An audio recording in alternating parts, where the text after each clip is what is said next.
오늘 본문을 먼저 좀 살펴보기를 원합니다. 사무엘이 늙었다, 이렇게 시작하고 있습니다.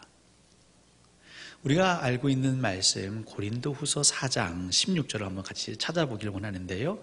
고린도후서 4장 16절을 한번 같이 살펴보실까요?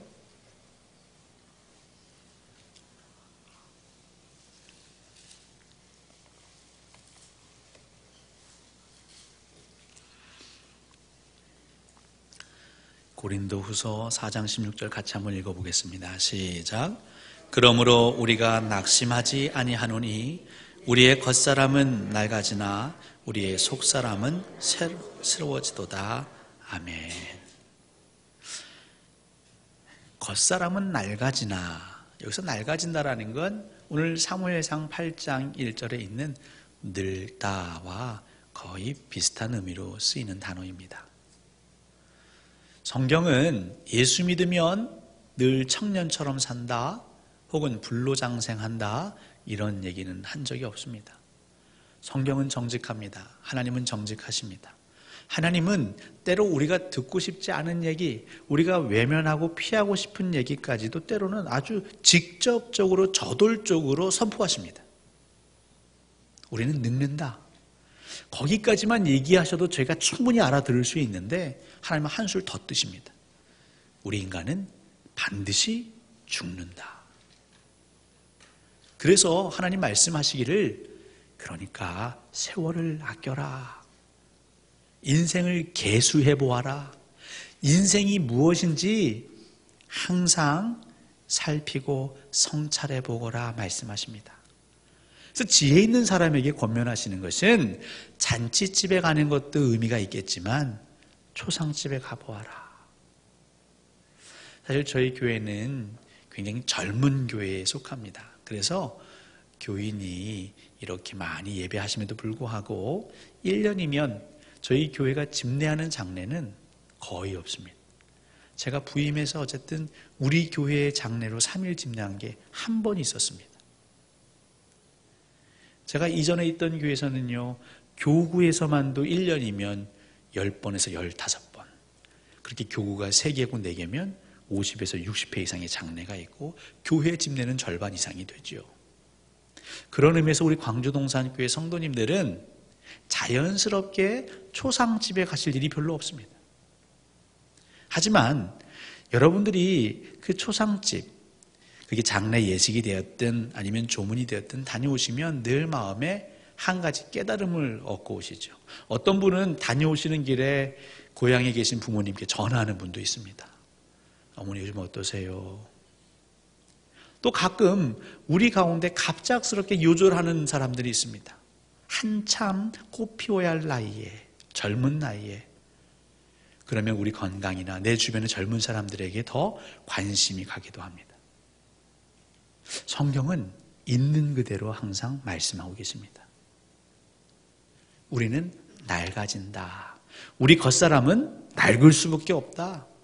물론 저희가 좀 관리하면 10년은 젊게 보일 수는 있지만 우리 겉사람도, 우리 장기도, 우리 건강은 쇠할 수밖에 없습니다. 근데 오늘 고린도후서 4장에서는 뭐라고 말하고 있냐면, 그래도 우리는 낙심하지 않습니다. 여기서 우리는 누굽니까? 고린도 교회 성도들이죠. 예수 믿는 사람들이죠. 그 얘기는 뒤집어 보면요, 예수 안 믿는 사람들은, 특별히 인생을 계수하지 않는 사람들은, 하나님이 우리에게 인생을 주셨는데 그것을 날마다 성찰하지 않는 사람들은 늙는 것 때문에 낙심한다. 이 낙심하다라는 단어는 지쳐하다, 쇠약해지다, 피곤해하다, 용기를 잃다, 이런 의미들을 담고 있습니다. 다른 것 변한 거 없고 세월이 지나고 늙었다는 이유만으로 의욕이 사라지는 거죠. 그러면 왜 예수 믿는 사람들은, 신앙 있는 사람들은 예전보다 더 활동력도 사라지고 힘도 없고 능력도 사라지고 풍부해서 때로는 궁핍으로, 곤고함으로 그 나락으로 떨어져 가는 것 같을 때에도 낙심하지 않을까요? 오늘 고린도후서 본문은 우리의 속사람은 날로 새로워진다. 우리 속사람은 날로 세상이 알지 못하는 경험을 날로 한다. 그렇게 기록하고 있습니다. 그래서 그 속사람이 날로 새로워진 사람들은 우리의 겉사람이 늙어서 예전처럼 밭을 메고 무거운 것을 지고 몸으로 봉사하지 못하지만 끊임없이 그 새로워지는 속사람으로 이 땅에서 마지막 호흡이 다할 때까지 하나님이 우리에게 주시는 사명을 감당하는 거죠. 사람은 땀을 흘려야 보람을 느낍니다. 사람은 일을 해야 행복하고 기뻐합니다. 노후 보장이 다 돼 있어서 연금이든 혹은 변액보험이든 아니면 건물을 장만해서 많진 않지만 월세가 꼭꼭 들어오든 그래서 일하지 않고 내 한 달 생활비를 얻을 수 있거나 혹은 자식이 잘 돼서 부모님 쓰시기에 충분한 용돈을 보내줘도 쓸 돈은 있어서 돈에 대한 염려는 없지만 일하지 않고 움직이지 않고 있으면 그게 평안이 아닙니다. 하루 이틀은 좋죠. 일주일 한 달은 좋지만 그렇게 1년이 가고 2년이 가면 무료해지기 시작하고 과연 내 삶은 무슨 의미가 있는가 회의가 들기도 하고요. 여러분, 일할 수 있다는 것은 축복입니다. 그런데 하나님께서 맡겨주신 일은 그때마다 다르거든요. 젊었을 때는 젊은 사람이 해야 되는 일이 있습니다. 예전에 저희 나라가, 저는 그때를 못 살아봤지만 한참 교회 부흥할 때는 교회 건축한다 그러면 건축사나 전문 업체가 와서 시공하는 게 아니라 교인들이 돌을 짊어지고 나무를 베고 터를 닦고 했죠. 여러분 기억하십니까? 여러분, 이 광주 동산교회는 대단한 교회입니다. 이 교회가 산일이라는 곳에서 이 대쌍영리로 이제 성전을 건축할 때요. 저는 없었지만 물론 터나 이런 건 전문적인 시공업자가 있지만 곳곳에 보면 우리 교인들의 수고가 있습니다. 집기를 나르고 벽지를 바르고 청소를 하고 바닥을 붙이고 우리 교인들은 정말 그 아름다운 신앙의 전통으로 교회를 세우는데 수고했죠. 근데 그 일은요, 죄송하지만 나이 들면 힘들어요. 그리고 늙은 분들이, 나이 드신 분들이 잘못하다가 다치시기도 합니다. 연령에 따라서 세대에 따라서 하나님 맡겨주신 일이 다 다르죠. 근데 속사람이 새로워지는 사람은 거기에 대해서 개의치 않습니다. 나는 아직 건강이 좋은데 왜 그 일을 못하게 하느냐 하지 아니하고, 하나님 이제 내게 다른 일을 맡겨주시는구나. 내 새로운 사역의 장이 펼쳐지는구나. 그리고 그 일을 새로 배워가고 감당하고 보람을 느끼고 그렇게 땀 흘리는 삶, 보람 있는 삶을 살아가시는 거죠. 그래서 낙심할 틈이 없습니다. 하루 벌어서 하루 먹고 사는 분들이 있어요. 그분들의 근심은 다른 게 아닙니다. 오늘 일자리를 얻을 수 있느냐 없느냐. 그냥 그분들에게는 일할 수만 있으면 행복한 겁니다. 억만금이 생기는 게 아니라 오늘 아침 새벽에 나가서 일자리를 잡으면 그걸로 행복해합니다. 여러분, 누가 많이 근심할까요? 한가하면 근심하게 됩니다. 생각이 많아지거든요. 오늘 사무엘의 사역을 살펴보실까요? 사실 사무엘은 이스라엘의 전 역사에서 훌륭한 선지자 중에 한 명이라 할 수 있겠죠. 그는 그의 직분인을 맡은 그 시기 가운데 누구 못지않게 성실하게 최선을 다해서 사역을 했습니다. 아름다운 사역을 했습니다. 그런데 문제는 그도 늙습니다. 그 일을 계속하는 게 아니라 언젠가는 내려놔야 되는 거죠. 누군가에게 그 일을 물려줘야 되는 거죠. 다시 말해서 누군가 내가 하던 사역을 잘 할 수 있도록 준비를 했어야 하는 겁니다. 이 이스라엘의 역사, 사무엘의 역사를 다 아시겠지만 제가 다 읽지 않았습니다. 결국 그의 아들들, 혈통이 있기 때문에 그냥 눈에 보이는 룰을 따라서 아들들을 사사로 세우기는 세웠는데 문제가 발생했죠. 오늘 8장 3절입니다. 그가 아버지의 삶, 아버지의 신앙, 아버지의 믿음을 따라 행동하지 않았습니다. 그리고 그게 무슨 일로 발전이 됩니까? 더 일이 커지죠? 이스라엘 백성들이 처음엔 참았죠. 아버지를 봐서 참았습니다. 왜? 아버지 사무엘은 세상 존경을 다 받는 분이거든요. 그런데 그것도 하루 이틀이죠. 이건 아니다 싶으니까 꾹꾹 눌러왔던 것을 토로합니다. 나를 잡고 사무엘에게 찾아가는 것이죠. 알고 계십니까? 사실 조심스러운데 어디서부터 얘기할 때지 모르겠는데 선지자님이 세우신 아드님들이 덕이 안 됩니다. 그걸 넘어서 죄악을 범하고 계십니다. 우리는 그 밑에서 우리의 삶을 영위할 수 없습니다. 다른 대안을 마련해 주십시오. 그때 그 대안이 뭡니까? 왕을 세워주십시오. 이 왕을 세워달라는 게 정치적인 변혁이 아니죠. 이스라엘 역사에서는 신앙을 떠난 겁니다. 이스라엘 백성들이 하나님을 나의 주인으로 삼는, 하나님을 나의 왕으로 삼는 그 삶에서 우리도 인간 왕의 제도를 세워주십시오 하면서 하나님 야훼 그 신앙에서 떠나게 되는 계기가 되어버린 겁니다. 이 얼마나 아이러니입니까? 사무엘은 평생을 여호와 하나님을 잘 섬겨야 된다. 나는 기도하기를 쉬지 않겠다. 너희들을 위해서, 이스라엘을 위해서 그렇게 전심전력 투구를 다 했습니다. 근데 문제가 발생했습니다. 그가 늙고 딱 은퇴를 하자마자 우리 속담에 공든 탑이 무너지랴? 근데 무너져 버렸네요. 이스라엘 백성들의 그 든든해 보이던 신앙이, 하나님을 의지하던 신앙이 온데간데 없습니다. 하나님이 그러시잖아요. 사무엘아, 서운해하지 마라. 이스라엘 백성들이 너를 버린 게 아니라 나를 버린 거다. 여러분, 사무엘은 훌륭하게 사역을 감당했습니다. 그런데 아쉬운 건 그 사역을 이어가지 못한 것이죠. 그 기간으로 보면 훌륭했지만 전체로 보면 어찌 보면 사무엘도 그의 사역이 실패했다라고 볼 수 있겠습니다. 그럼 이게 오늘 은퇴하시는 분들과 무슨 상관이 있느냐?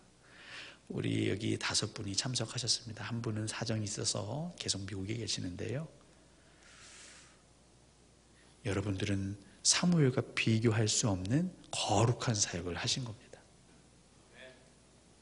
사무엘은 막 사울에게 기름 붓고 다윗에게 기름 붓고 그렇게 전면에 나서 많은 큰 일을 한 것 같지만 여러분 기억하십시오. 사무엘은요, 그 아들들을 준비하지 못했어요. 다음 사역자들을 준비하지 못했어요. 그 신앙의 대가 연결되는 데에 이바지해야 되는 그 타이밍을 놓쳐버렸습니다. 그래서 이스라엘 백성, 선민이라고 불렸던 이스라엘 백성들이 여호와를 떠나게 되는데 직접적인 계기가 되어버렸습니다. 사무엘의 집안이요.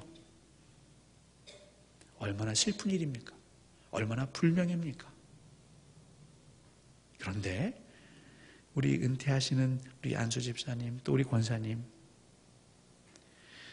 우리 권사님, 집사님이 은퇴하신 이후에도 그 뒤를 이어서 교회를 사랑하고 하나님을 사랑하고 이웃을 사랑하는 하나님의 일꾼들이 이렇게 많이 계십니다.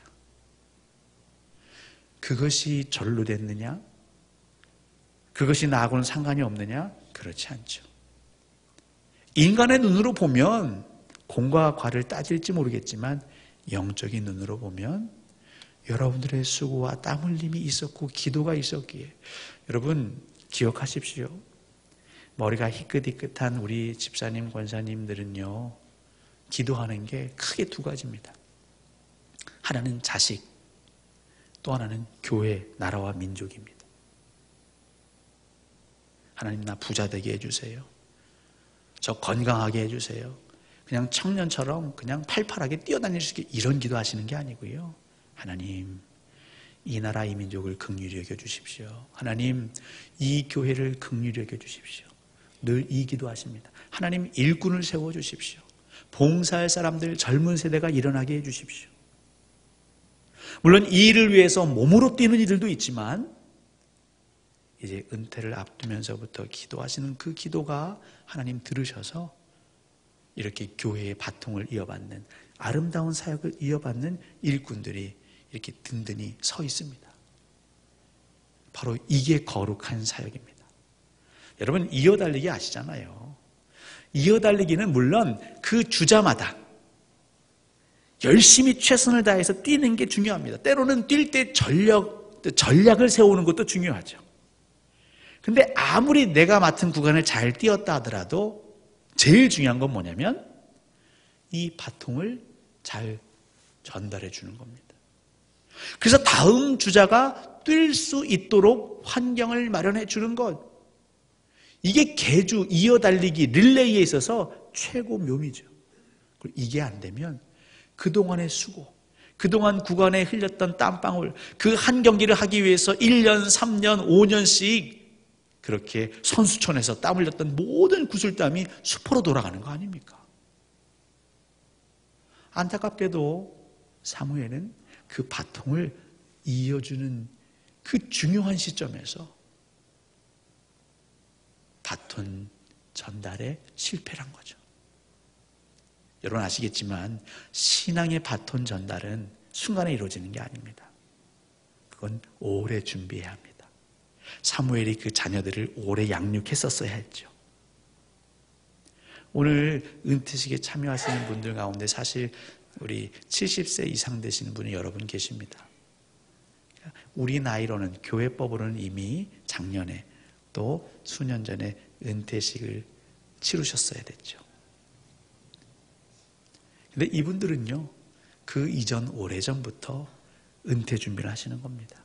하나님, 저희는 언젠간 늙습니다. 이 하나님의 거룩한 사역을 할 수 있는 하나님의 사람들을 보내주시고 일꾼들을 세워주십시오. 그래서 지금 광주동산교회에 성도들이 있는 것이고, 그래서 한국교회가 힘들지만 명맥을 이어가고 있는 것이죠.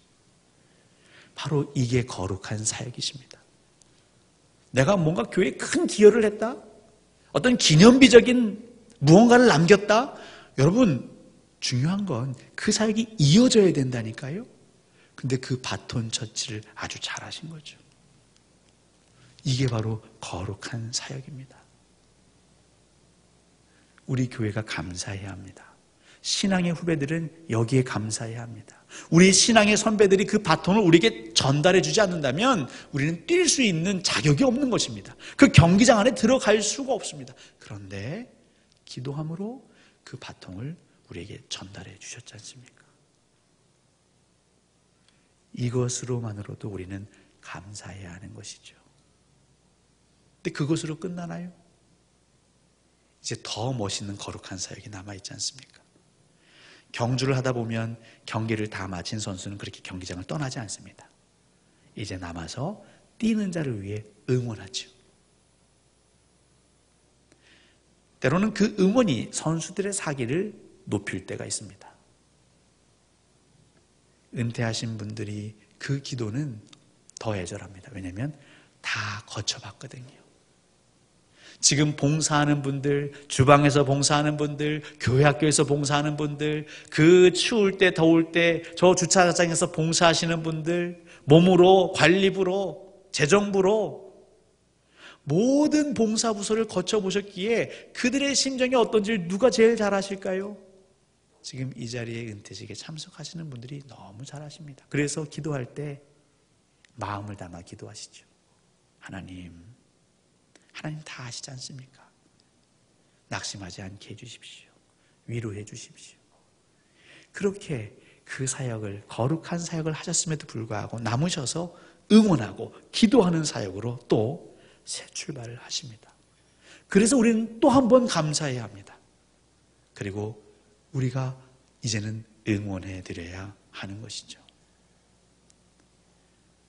은퇴식에 참석하신 우리 안병남 집사님, 우리 구경희 권사님, 김순복 권사님, 최기인 권사님, 우리 허영순 권사님, 우리 곽복자 권사님은 미국에 지금 수술을 하셔야 될 것 같아요. 그래서 계속 못 오시는데, 그동안 이 거룩한 사역, 믿음의 대를 이어갈 수 있도록 남몰래 눈물 흘려주시고 기도해 주시고 섬겨주신 그 거룩한 사역 진심으로 우리 온 교우를 대신하여 감사드립니다. 그리고 내 소임은 다 했지만, 내 바통은 다 전달했지만 그 경기장을 떠나지 아니하시고 이제 그 신앙의 경주를 이어갈 우리 후배들을 응원하며 기도의 자리로 다시 이렇게 아름답게 들어서 주셔서 진심으로 감사드립니다. 오늘 은퇴식에 참석하시는 집사님과 권사님들에게 그 하나님의 격려의 음성이 늘 풍성하게 울려 퍼지시기를 간절히 소원하고 축원합니다. 그리고 모세처럼 그 눈이 어두워지지 않고 끝까지 하나님의 나라를, 하나님의 원대한 계획을 함께 보시며 우리 젊은 세대들을 때로는 격려해 주시고 토닥여 주시고 응원해 주시고 또 잘못하면 꾸지람도 해 주시고 그렇게 아름다운 멋있는 그 신앙의 여정을 앞으로도 계속 살아가시기를 우리 주님의 이름으로 간절히 소원하고 축원합니다. 성도 여러분, 우리가 보는 관점으로만 은퇴하는 분, 또 은퇴할 분들을 보지 마시고 하나님 나라 관점에서 이분들의 삶을 기억하시고 감사함으로 또 그렇게 기념하시며 이제 새로운 장애, 신앙의 경주에 들어가시는 분들을 응원하시면 좋겠습니다. 그렇게 세대와 세대가 하나 되고 연결되고 여러분 그게 세대통합 목회입니다. 오늘 이 자리를 또 준비해 주시고 함께 할 수 있도록 마음 써주신 우리 당회원들에게도 감사드리고 또 이렇게 성도님들 참석해 주셔서 감사합니다. 우리 모두는 이 특별한 사역을 감당하고 있습니다. 하나님의 영광을 위해 수고하시는 여러분 하나님께서 기억하십니다. 그리고 우리 하나님께서 여러분들을 귀히 여기십니다. 사랑하는 성도 여러분, 힘을 내십시오. 구름같이 허다한 증인들이 여러분들을 향해서 응원하고 계십니다. 그렇게 우리 광주 동산교회는 하나님의 나라를 이룰 때까지, 우리 주님 재림하실 때까지 이 특별한 사명, 이 특별한 사역, 신앙의 그 신앙의 아름다움을, 그 바통을, 그 유산을 끊임없이 전수하는 그런 교회 되기를, 그렇게 100년, 1000년, 우리 주님 언제 오실지 모르겠지만 그때까지 이 땅에 굳건히 서는 교회 되기를, 그리고 여러분의 신앙의 자손들 가문 되기를 우리 주님의 이름으로 간절히 소원하고 축원합니다.